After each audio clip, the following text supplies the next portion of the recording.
What's going on, everybody? I'm Brian Bogert, and we are back today for episode 84 of Bogert's Bullets. Today is an extra special version. Let's go. We've got Mr. Nathan May with us, one of my boys, one of my partners. He's going to be running with me on a whole bunch of things moving forward. Today, we're going to talk about who before what.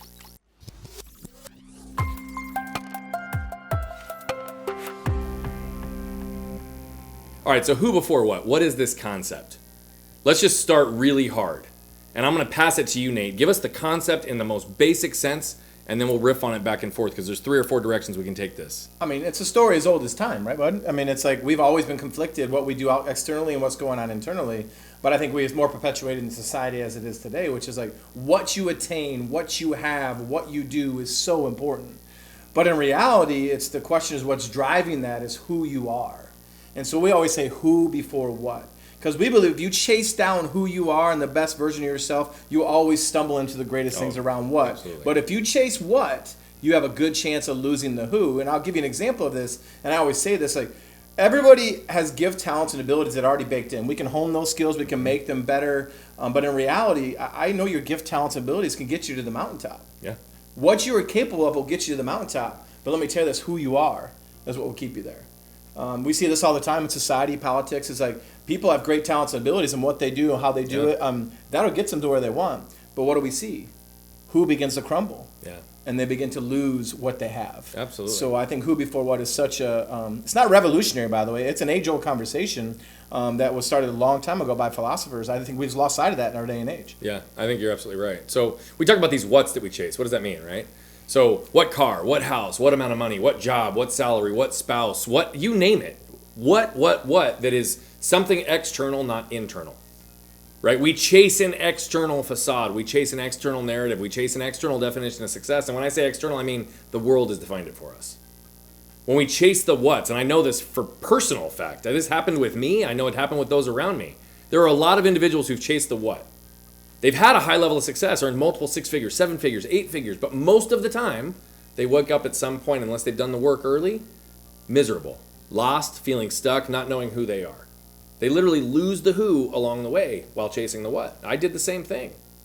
And the amount of work it takes then to unpack the who means you literally have to shed layers. Layers of what all the world has told you you should do, should be, should have, right? Should's a shame-based word. We all know this. You know my philosophy on this. Because it implies whatever you're doing isn't good enough. But if you align with the who, it's always good enough. Everything you need is already in you. It's a matter of tapping into those unique skill sets, those unique abilities, the unique you. That's how you become no limits. That's how you live to the next level. And when you align with the who, the what becomes a manifestation of the who. It's way more powerful. It's a different game. It's a game changer. Game over. That's when magic happens, when people align with who they are. Because perspective, motivation, direction start to enter into their lives in a way that they've never experienced before. Yep. Right? How often, right? I'm gonna riff with this. Yeah. Hey Nate, why don't you tell me who you are? Well, I'm a business development consultant that works with speakers and authors. Yeah, okay, so he told me what he did. And now I gave him a softball, because you guys probably know we already had that teed up. We know this whole conversation. But how often do you go somewhere, you meet someone new, you're in a networking event, you're in a new meeting, and it's like, what do you do? When does anybody actually ever ask who you are? And when you actually pause for just a minute and you decide that you're going to change the narrative and ask somebody who they are, 99% of the time they answer with what they do. Which goes to show that identities have been lost, whose have been lost, and the what always becomes more important. What am I doing for a living? What do I do to monetize and support my family? Does that really matter, or does it what matter most? Who you are. Your ideals, your standards, your the way that you approach into the world, the impact that you want to have, the people that you run with, the people that you're doing it for. Those are all the who's. So we want to change the narrative. 100%. This who before what is an initiative. It's a movement. You're going to be hearing a lot more about this from us as we move forward. And it is a movement to change the way we interact as a society. Yes. Let's stop asking what people do. And if you go to a networking event, they ask you what you do. You know, I say, how about I start with who I am? And then I'll tell you what I do. Flip the narrative a little bit. Next time you ask somebody who they are, try it. Just see what happens. I'll bet you money they answer with what they do. Then flip the script on them. Hey, cool, that's awesome. That's what you do. But who are you? Well, the reality is what's attractive. That's right. What is the attractive thing? And I would say this, what will attract people to you? What you do, what you have, what you got. It'll give you that first sniff test of like, oh, they're successful. I want to be around them. Yeah. But what keeps people around in your life is who you are, not what you have. And if you have a bunch of people in your life that are looking to you for what instead of who you are, you probably are living a pretty miserable life. And we've all been there. I've been there. That people are more attracted with what I have or what I do instead of like, man, let me just be who I am wherever I go. So my challenge to all you watching right now is that you should ask yourself the question tonight and take a couple notes. Who are you? Who are you?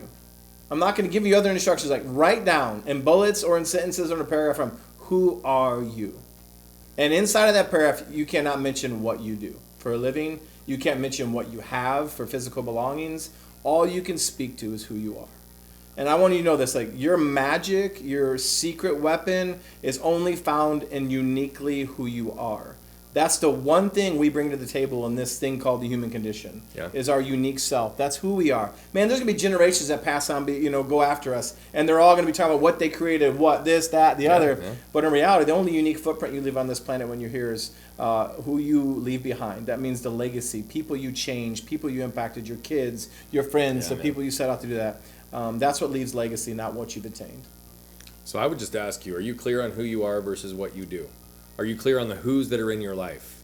Are you clear on who you're doing this for? If you're not, take a minute to, in addition to that paragraph on answering who you are, write those things down, right? Who are you doing this for, and who are the people you're running with? Yep. Who are you trying to impact? Who are you trying to target? Who are you trying to bring into your world? Focus on the who before the what. Trust me, it will lead you in the right way.